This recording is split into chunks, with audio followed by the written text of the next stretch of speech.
मैं नरेश कुमार गुरुग्राम कॉलेज से आप सभी का स्वागत करता हूं। हम पाश्चात्य राजनीतिक विचारकों को पढ़ रहे थे।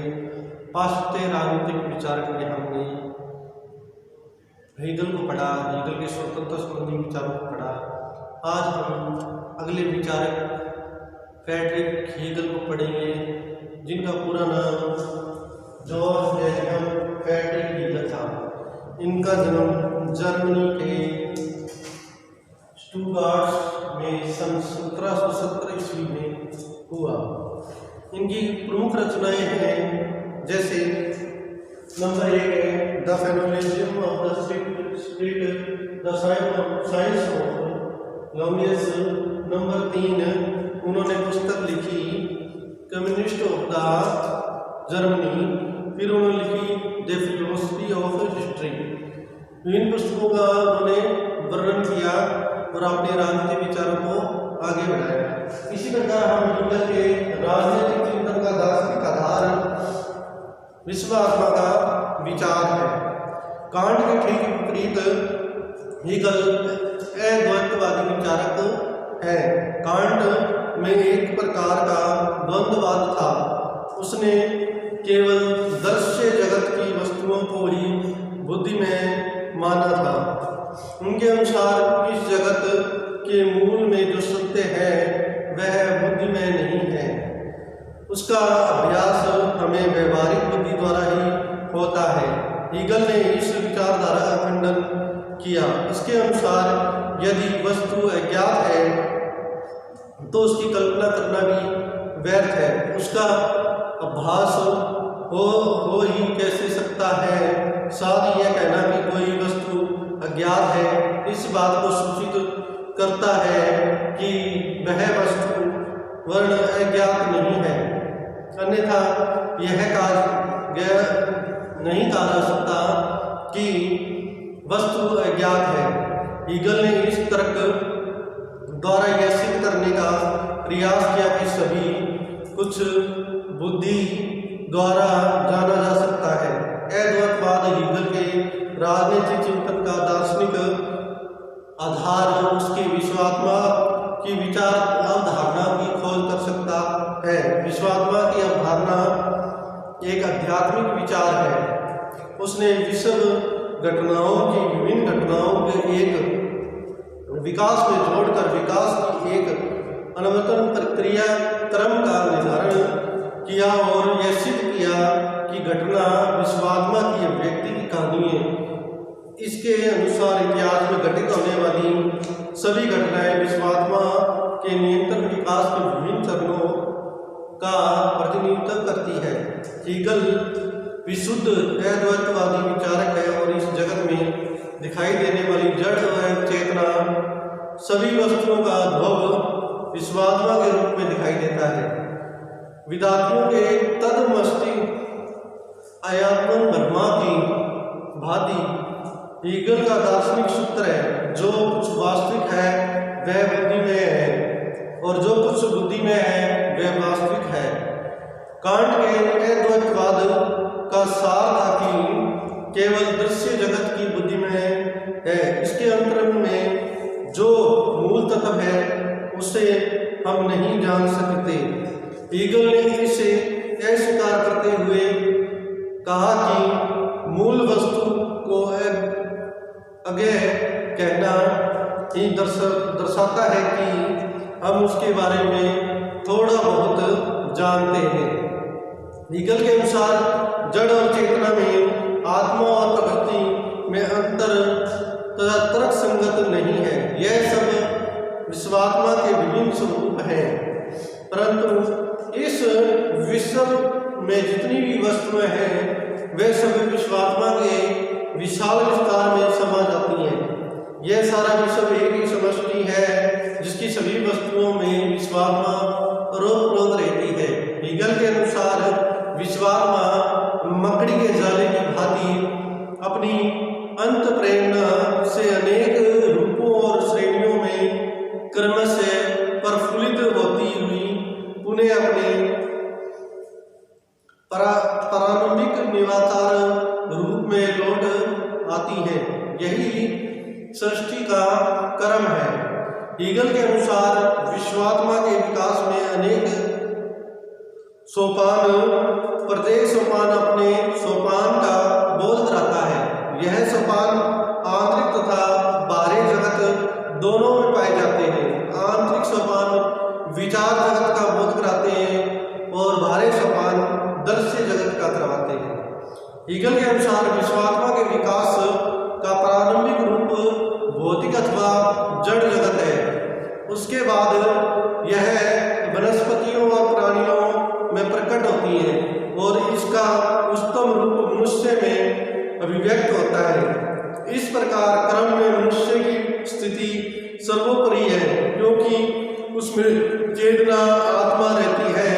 हीगल यह मानता है कि इसके बाद भी विश्वात्मा का विकास अवरुद्ध नहीं होता क्योंकि संपूर्ण विश्व विकास के क्रम में बंधा है, वह विश्वात्मा की ओर उन्मुख है। विश्वात्मा का ब्रह्मा विकास विभिन्न सामाजिक संस्थाओं के रूप में होता है। सामाजिक संस्थाओं में राज्य का स्थान सर्वोच्च है क्योंकि वह सभी सामाजिक संस्थाओं का निर्णायक एवं संरक्षक है। यही कारण है कि हीगल ने राज्य को विश्वात्मा का प्राथमिक स्वरूप तथा पृथ्वी पर विद्यमान ईश्वर कहा है। इसी से राज्य एक नैतिक और आध्यात्मिक संस्था है। नैतिक तथा विधि निर्माण सभी कुछ राज्य के अंतर्गत है। वास्तव में नैतिकता तथा आध्यात्मिकता का बोध मनुष्य को राज्य के अंतर्गत ही होना संभव है। इसी से राज्य का अपना निजी व्यक्तित्व है तथा उसकी इच्छा शक्ति है। इसका प्रभाव सभी के ऊपर समान रूप से दिखाई देता है क्योंकि राज्य एक नैतिक संस्था है तथा उसका स्थान सर्वोपरि है। इसलिए इसे साधारण नैतिकता के नियमों से नहीं बांध सकता। हीगल द्वारा प्रतिपादित विश्वात्मा शाश्वत, सशक्त, क्रियाशील और गतिशील है। इसका विकास द्वंद्वात्मक प्रक्रिया से नियंत्रण होता रहता है। द्वंद्वात्मक प्रक्रिया से विश्वात्मा के विकास के हीगल 3 क्रमों में विभाजित करता है। पहली स्थिति पूर्वी देशों की थी, दूसरी स्थिति यूनानी और रोमन राज्यों की थी, तीसरी जर्मन राज्यों के उत्थान की स्थिति होगी। उसने विश्वात्मा के विकास के इस क्रम का उल्लेख करते हुए घोषणा की कि प्रायः जर्मनी शीघ्र ही एक प्रबल महाशक्ति के रूप में विकसित होगा और यूरोप के समुद्र महाद्वीप का अजीज ऐश्वर बन जाएगा। अब हम हीगल की जो पद्धति है उसके बारे में अध्ययन करेंगे। हीगल की जो पद्धति है वो द्वंद्वात्मक पद्धति है। द्वंद्वात्मक पद्धति है। तो हीगल के दर्शन का आधार स्तंभ विश्वात्मा की अवधारणा और विश्वात्मा की विशेषता है। सतत गतिशीलता अतः विश्वात्मा की इस स्वतः प्रेरित गतिशीलता को अभिव्यक्त करने वाली पद्धति अपने द्वंद्वात्मक प्रक्रिया का नाम दिया है। उसने अपने दार्शनिक और राजनीतिक सिद्धांतों को द्वंद्वात्मक पद्धति की दृष्टिकोण पर आधारित किया। द्वंद्वात्मक पद्धति का विचार हीगल के दर्शन का मूल तत्व अवश्य है किंतु यह उसका मौलिक विचार नहीं है। वस्तुतः इस शब्द का सर्वप्रथम प्रयोग सुकरात ने किया। प्राचीन यूनान में वाद विवाद द्वारा सत्य का अन्वेषण करने की प्रवृत्ति बहुत प्रचलित थी और सत्य का अन्वेषण करने के लिए सुकरात, प्लेटो आदि विद्वानों ने इस पद्धति का प्रयोग किया था। यूनानी भाषा में डायक्लिस्ट शब्द डायक्लेको से बना है जिसका अर्थ होता है वाद विवाद या तर्क वितर्क। यूनानी विचारकों का विचार था कि वाद विवाद तथा तर्क वितर्क द्वारा सत्य तक पहुंचाया जा सकता है। किंतु हीगल ने द्वंद्वात्मक पद्धति का प्रयोग सुकरात के अनुरूप ने करके अरस्तु के राज्य चक्र के विचार की तरह किया। अरस्तु का यह विचार भी था कि प्रत्येक क्रिया की प्रतिक्रिया होती है। हर वस्तु अति मात्रा में पहुंचकर समय में अपनी विरोधी वस्तु को उत्पन्न करती है। उसके अनुसार जब राजतंत्र स्वार्थ सिद्धि में लिप्त हो जाता है तो निकुंज तंत्र में सब कुलीन तंत्र भ्रष्ट हो जाता है। धनिक तंत्र और जब सब जनतंत्र दूषित हो जाता है तो जनतंत्र में परिवर्तित हो जाता है। इसी प्रकार परिवर्तित चक्कर चलता रहता है। हीगल ने इस द्वंद्व का लाभ उठाया। हीगल ने यूनानियों से द्वंद्वात्मक पद्धति को ग्रहण करते हुए उसमें मौलिक परिवर्तन दिए और इसे वाद विवाद के स्तर के उठाकर वाद प्रतिवाद और संवाद के स्तर पर ले गया। हीगल के अनुसार यूनानियों के विचार में द्वंद्व की प्रक्रिया के दो चरण थे। उदाहरणतः उनके विचार में राजतंत्र का प्रतिवाद निकुंजवाद था, परंतु हीगल की इस प्रक्रिया की वास्तविक पहचान 3 चरणों से होती है। उनका प्रतिरोध अर्थात यह नहीं है कि दोनों विश्लेषण अर्थात उनका बन जाना। हीगल के मतानुसार विश्वात्मा के विकास क्रम में राज्य का एक विशिष्ट स्थान है। वह विश्वात्मा के विकास की प्रक्रिया किस प्रकार होती है, उसके सोपान कौन कौन से हैं, राज्य का किस लिए विशिष्ट स्थान है, ये सब बातें द्वंद्वात्मक प्रक्रिया से जानी जाती हैं। हीगल का कहना है मानव सभ्यता का विकास सीधा और स्पष्ट नहीं है, वह टेढ़ा मेढ़ा है जिसे आध्यात्मिक चिंतन में बुद्धि द्वारा जाना जा सकता है। विकास की प्रक्रिया प्रगतिशील और द्वंद्वात्मक है, साथ ही वह आंतरिक विरोध के द्वारा संचालित होती है। इसका एक प्रत्येक सोपान वाद प्रतिवाद और संवाद से बना त्रयी रूप में दिखाई देता है। यही एक बात समझ लेनी है कि यह एक आंतरिक और बाहरी जगत प्रक्रिया का वर्णन मानव बुद्धि के अनुसार होता है। क्योंकि मानव बुद्धि अपूर्ण है, अतः उसके द्वारा आंशिक सत्य का बोध होता है।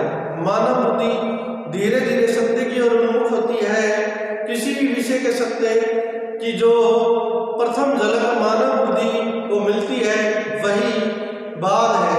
आगे चलकर जब मनुष्य को उसकी अपूर्णता का आभास होता है और वह नए सत्य की खोज करता है तो उसे प्रतिवाद का जन्म लेता है। परंतु वाद की भांति यह प्रतिवाद भी आंशिक सत्य की रहता है, पूर्ण सत्य नहीं। अतः शीघ्र ही उसकी असत्यता का अभ्यास भी मानव बुद्धि से होने लगता है और उसके विरुद्ध भी प्रतिक्रिया प्रारंभ हो जाती है। मनुष्य के लिए वाद और प्रतिवाद के आंशिक सत्य का मेल कर संवाद के रूप में एक नवीन सत्य की खोज करता है। आगे चलकर संवाद पूर्ण सत्य के अभाव में समय बाद बन जाता है तथा विकास प्रक्रिया में एक नई तरह को जन्म देता है। इसी प्रकार वाद प्रतिवाद और संवाद का क्रम अवाध गति से चलता रहता है। यही क्रम सदैव आगे की ओर बढ़ता है और तब तक बढ़ता रहेगा जब तक कि विकास की प्रक्रिया पूर्ण नहीं हो जाती और पूर्ण सत्य की प्राप्ति नहीं होती। सभ्यता के विकास क्रम के द्वंद्वात्मक पद्धति के अनुसार समझाते हुए हीगल कहता है कि सबसे पहले प्रत्येक वस्तु का मौलिक रूप होता है जो बाद में रूप में होता है। विकसित होने की प्रवृत्ति के कारण धीरे धीरे यह विकसित होकर अपने में निहित अंत विरोधों के कारण अपने विपरीत रूप में जन्म लेता है। जो उसके प्रतिवाद का रूप ग्रहण करता है। विकास की प्रक्रिया बराबर जारी रहती है, अतः प्रारंभ में इन दोनों रूपों में संघर्ष होता है, जिसमें अंततः उनमें समन्वय और संतुलन स्थापित होता है और यह संवाद के रूप में प्रकट होता है, जिसमें संवाद, प्रतिवाद और प्रतिवाद दोनों का समन्वय होने के कारण इन दोनों से विकास की स्थिति का घोतक होता है। लेकिन विकास की प्रक्रिया जहाँ आकर रुकती है वह निरंतर जारी रहती है, अतः कालांतर में यह संवाद पुनः बाद में अपने परिवर्तित कर लेता है और पुनः अपने प्रतिवाद को जन्म देता है, जिसमें संवाद की स्थिति पैदा होती है। इस तरह वाद, प्रतिवाद और संवाद की प्रक्रिया निरंतर चलती रहती है और सभ्यता अपने विकास के मार्ग पर अग्रसर होती रहती है। अतः हीगल के अनुसार सभ्यता के विकास का क्रम त्रिकोणात्मक है। इस प्रकार हम कह सकते हैं कि विकास की प्रक्रिया सीधी और सरल रेखा में होती है। वह पहले आगे चल बढ़ती है, फिर टेढ़ी हटती है, फिर आगे बढ़ती है, फिर आगे बढ़कर पीछे हटकर आगे बढ़ने में और हम उस स्थान पर कभी नहीं आते जहाँ से हम चले थे, किंतु हम सदैव उसके अधिक ऊंचे स्थान पर ही रहते हैं। हीगल के अनुसार विश्वात्मा का विकास श्रृंखला वाद, प्रतिवाद और संवाद अनेक त्रयी समूहों में बनी है। प्रत्येक त्रयी की व्यापकता में अंतर है। कोई भी त्रयी काफी लंबी, कोई इससे कम व्यापक रही। सर्वव्यापक त्रयी तर्क, प्रवृत्ति और आत्मा है, जिसके अंतर्गत एक अन्य त्रयी समूह भी आ जाते हैं।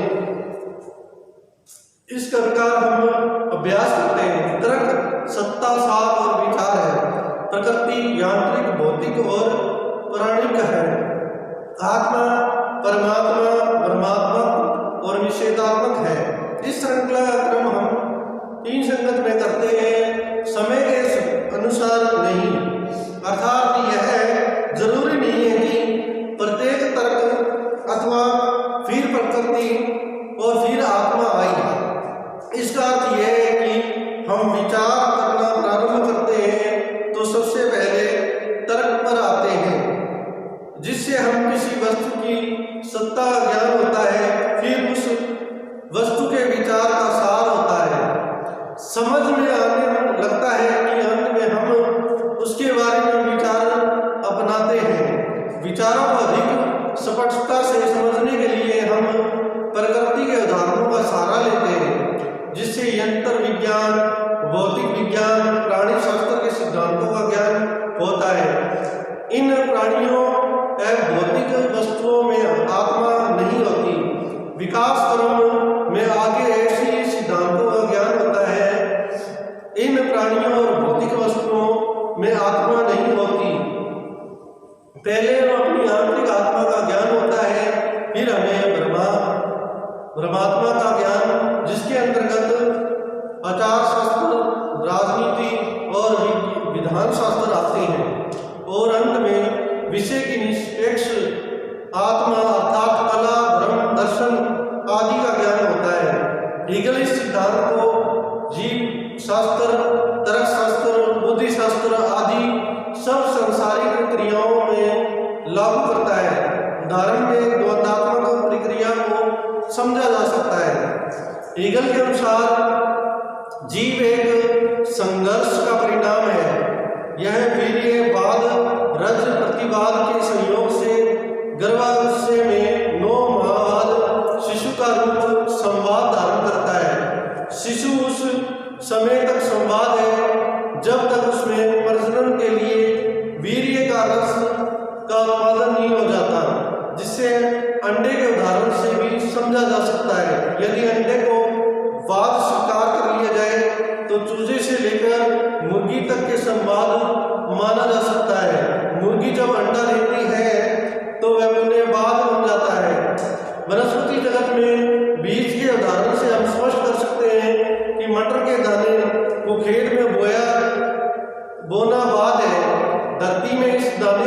फलरूप होकर अंकुर बनाना प्रतिवाद है। पौधे के रूप में विकसित होने की तीसरी दशा संवाद हुई। इसमें वाद और प्रतिवाद के आवश्यक तत्वों ने मिलकर एक नई स्थिति का वर्णन किया जो दोनों से भिन्न एवं उत्कृष्ट थी।